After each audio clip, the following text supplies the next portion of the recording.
ഇന്ന് നമ്മൾ കാട്ടിലമ്മയുടെ നടയിലേക്കാണ് കേട്ടോ പോകുന്നത്. അവിടെ നന്ദഗോവിന്ദ ഭജൻസിൻ്റെ പ്രോഗ്രാം കാണാൻ വേണ്ടിയിട്ട് പോവുകയാണ്. ഏറെ നാളായിട്ട് ഇങ്ങനെ ആഗ്രഹിച്ചിരിക്കുക ഇവരുടെ പരിപാടി എങ്ങനെയും ഒന്ന് കാണാൻ പറ്റിയിരുന്നെങ്കിൽ. എന്തായാലും കാട്ടിലമ്മ ഇത്ര വേഗം സാധിച്ചു തരുമെന്ന് വിചാരിച്ചില്ല. അങ്ങനെ ഇത് കാണാനായിട്ട് അനിയനും അനിയത്തിയൊക്കെ വന്നിട്ടുണ്ട് കേട്ടോ. നമ്മൾ വിചാരിച്ചതിലും അപ്പുറമായിരുന്നു അവിടുത്തെ തിരക്ക്. 10 മടങ്ങായിരുന്നു അവിടുത്തെ തിരക്ക്. ജങ്കാറിലേക്ക് കയറണമെന്നുണ്ടെങ്കിൽ നമ്മൾ അരമണിക്കൂറിന് മുകളിൽ നമ്മൾ വെയിറ്റ് ചെയ്ത് കേട്ടോ.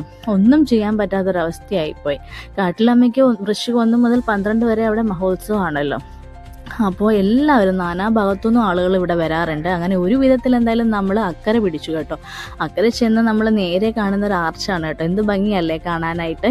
അവിടെ നിന്ന് പിന്നെ നടന്ന് ഞങ്ങൾ സ്റ്റേജിൻ്റെ ഫ്രണ്ടിലേക്ക് എത്തി കേട്ടോ. സ്റ്റേജിൻ്റെ ഫ്രണ്ടിലെത്തിയപ്പോഴാണ് ഒരു ആശ്വാസമായത്. ദൈവമേ, ഇത്ര നാളായിട്ട് കാണാൻ ആഗ്രഹിച്ച ഒരു പ്രോഗ്രാമാണ് നമുക്കിപ്പോൾ കാണാനായിട്ട് സാധിക്കുന്നത്. എന്തായാലും പ്രോഗ്രാം ഒത്തിരി ഇഷ്ടപ്പെട്ടു. പാട്ടൊക്കെ അടിപൊളിയായിരുന്നു. പിന്നെ ആ പാടുന്ന വ്യക്തികളെ നമുക്ക് നേരിൽ കാണാൻ കഴിഞ്ഞല്ലോ. അങ്ങനെ പരിപാടിയൊക്കെ കണ്ടതിന് ശേഷം നമ്മൾ നമ്മുടെ മെയിൻ പരിപാടി തുടങ്ങുകയാണേ. മുത്തശ്ശിയുടെ ഐസ്ക്രീമൊക്കെ വാങ്ങിച്ച് മിച്ചൂട്ടൻ ഇങ്ങനെ കഴിച്ചുകൊണ്ടിരിക്കുക കേട്ടോ. അതിനുശേഷം എൻ്റെ ഫേവറേറ്റ് ആയിട്ടുള്ള ചന മസാല ഞാൻ എവിടെ കണ്ടാലും വാങ്ങിച്ച് കഴിക്കാറുണ്ട് കേട്ടോ. അങ്ങനെ അത് വാങ്ങിച്ച് കഴിച്ചു. പിന്നീട് നമ്മളൊരു ചായയൊക്കെ കുടിച്ചു കേട്ടോ. ഞാനൊരു ചായ അഡിക്റ്റാണ് കേട്ടോ. ചായ എവിടെ കണ്ടാലും ഇതേ പറയുന്ന പോലെ ഏത് സമയത്ത് കിട്ടിയാലും ഞാൻ കഴിക്കും. ജാനൂട്ടനാണെങ്കിൽ ഒരു സ്പ്രിംഗ് പൊട്ടാറ്റോ വാങ്ങിച്ചു കൊടുത്തു. പിന്നീട് ഞങ്ങൾ പാനിപ്പൂരി വാങ്ങിച്ച് കഴിച്ചു കേട്ടോ.